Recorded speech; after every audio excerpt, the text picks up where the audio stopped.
en chef des... C'est totalement... Il y a ma femme. Le ministre Yves Le Terre, Les juges qui avaient tenté une un des deux policiers a Bruxelles. Le diabète de type. Le nouveau président de la République. Pas de jugement de Madame Bocani.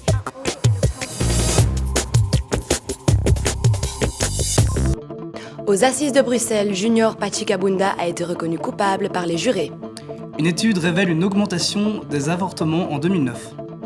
Le festival du film belge a ouvert hier ses portes à Bruxelles. Au programme, un beau panel des films belges de cette année. Et enfin, nous ferons le point sur l'avancée des négociations de Johan Vendelenot. Bonjour à tous. Le procès Junior touche enfin à sa fin. Le jugement a été rendu hier soir à 23h30. Junior a été reconnu coupable de l'assassinat de sa fille Anaïs et de la grand-mère de son ex-compagne. Laurence Lamotte, Lucille Lauer, Élodie Romain et Lauriane Sissormans étaient sur place lors de l'annonce du verdict. La sonnette a retenti, le verdict est tombé. Après 14 heures de réflexion, Laurent Onyemba et Junior Pachi Kabunda sont tous deux reconnus coupables de meurtre. Une seule question restait en suspens, la préméditation pour le meurtre de Marcel de Koning, la grand-mère de l'ex-petite amie de Junior. L'accusé Pachi Kabunda Junior est coupable d'avoir, volontairement avec intention de donner la mort, commis un homicide sur la personne de Koning Marcel. Par contre, le caractère prémédité de ces gestes n'est pas établi. Mais on peut en tout cas être soulagé et avoir été entendu, avoir entendu la justice reconnaître ce que nous lui avons demandé. Peut-être pas pour la grand-mère, mais c'est vrai que c'était plus délicat. Mais en tout cas pour la petite Anaïs, on a reconnu qu'il y avait un projet de destruction et c'est ce que nous soutenions principalement. Durant le procès, la défense a plaidé coupable. 28 questions liées aux différents chefs d'accusation ont été soumises aux jurés. La question de la préméditation était donc cruciale. Elle a d'ailleurs suscité de vives réactions. Il faut quand même se rappeler qu'il n'était pas poursuivi pour cette préméditation. L'acte d'accusation ne le retenait pas. Nous l'avons demandé et nous avons été entendus. Nous sommes satisfaits. C'est quelque chose qui nous laisse un peu interrogateur. Au bout de 13 mois de procédure, personne, ni même les ministères publics, ni même les parties civiles, personne n'avait soulevé la question de la préméditation. Et aujourd'hui, on arrive devant la cour d'assises, les parties civiles et le ministère public soulèvent la question de la préméditation. L'absence de préméditation du meurtre de la grand-mère a été motivée par le manque de preuves de délai de réflexion. Il s'agit donc d'un acte impulsif. Les parties civiles, quant à elles, se disent soulagées. Content que les jurés aient retenu la préméditation, surtout pour Anaïs et bien évidemment pour Céline. Ouais, soulagé de plus en plus. Et voilà. C'est déjà un petit point en moins. Junior risque au minimum 30 ans de prison. Les peines des condamnés seront connues en fin de journée. 50 avortements par jour, c'est le bilan que révèle la commission, la commission d'évaluation sur la loi de l'avortement. Une analyse plus approfondie de Élise Mertens, Sarah de Tournai et Alexandra Vleracker. La commission d'évaluation sur l'interruption volontaire de grossesse a déposé son rapport pour 2008-2009. Le nombre d'avortements est clairement en augmentation, avec 18 870 IVG en 2009, soit près de 50 avortements par jour. Sacha, 22 ans, oubliait régulièrement de prendre sa pilule sans réaliser les risques.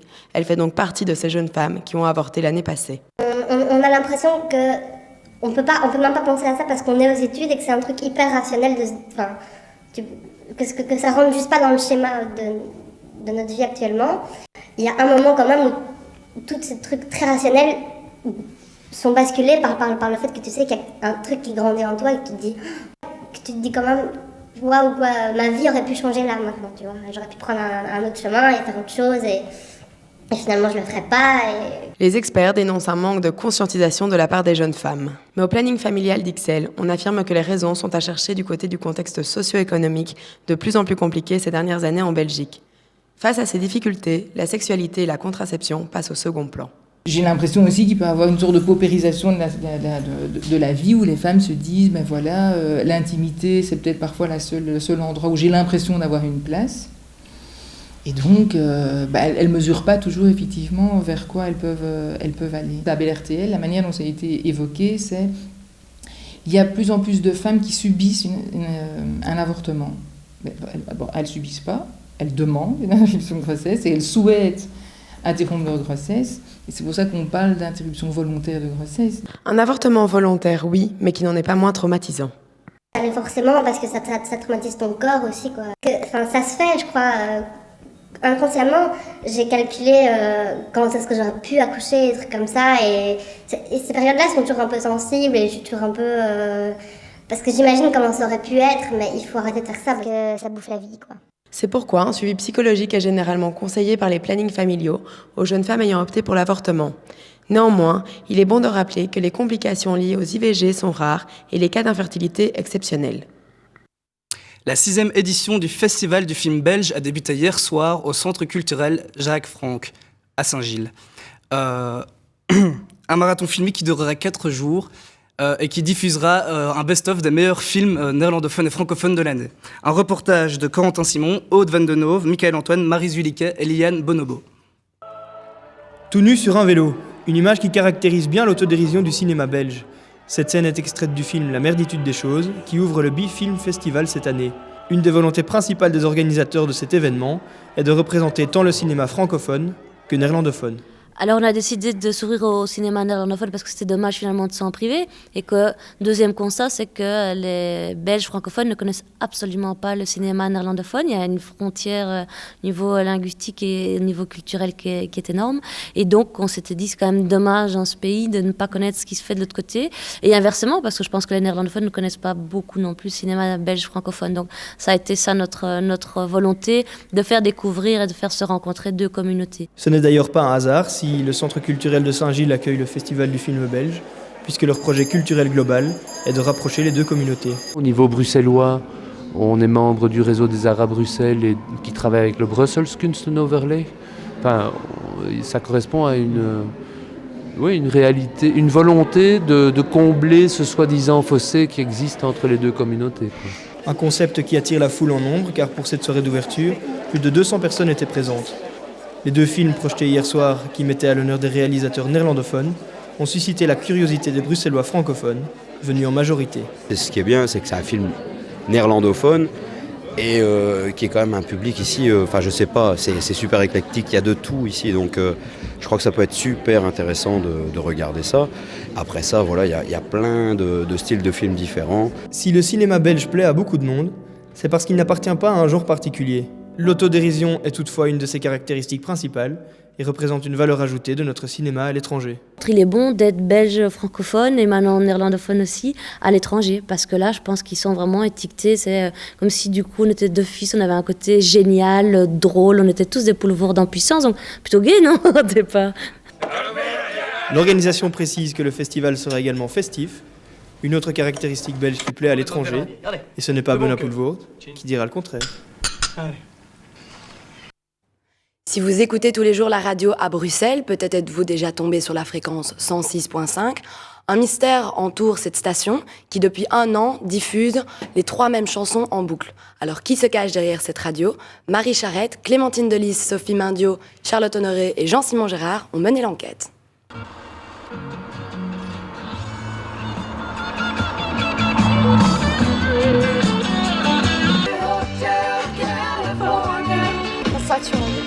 I am just a man. Encore ? C'est pas possible. Oui, c'est étrange. 3 chansons qui passent en boucle sur la bande FM depuis 1 an. Mais pourquoi ? Qui est Monsieur 106.5 ? Ça, franchement... Ce sont peut-être des gros fumeurs de joint qui sont en train de triper depuis 1 an sur les mêmes chansons, je sais pas. À mon avis, comme je le disais hier, ça doit être un octogénaire qui est mort en appuyant sur Enter sur sa playlist. Mais je peux imaginer que c'est l'esprit de Michael Jackson qui essaie de nous faire passer un message à travers ces 3 chansons. Monsieur Raskin, ancien membre du CSA et intrigué lui aussi par cette affaire, nous a aidés dans notre enquête. C'est une radio, c'est une fréquence en Flandre, Donc il faut contacter le service flamand. Sur le site du VRM, CSA Flamand, nous avons trouvé l'adresse de la dite radio, 105 avenue de l'Armée. Nous nous sommes donc rendus à l'adresse indiquée.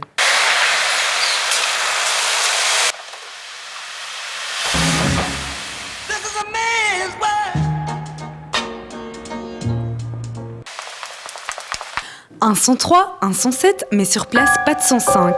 L'homme de la vidéothèque du 107 serait-il la personne que nous cherchions ? Ah non, désolé, c'est pas moi. Non.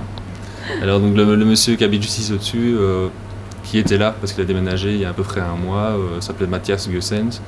Je sais pas si c'est lui que vous cherchez ou pas. Mathias Gussens s'est révélé être l'homme que nous cherchions. Aucune réponse à son domicile, nous l'avons donc contacté par téléphone. Allô? Oui, bonjour. Est-ce que c'est vous, monsieur 106.5? Franchement, je ne peux rien vous dire. On lance une nouvelle radio en mars et je ne peux rien vous dire. Merci. Au revoir. Une partie du mystère est enfin résolue. Les 3 chansons ne servent qu'à meubler la fréquence qui sera réellement occupée en mars. D'ici là...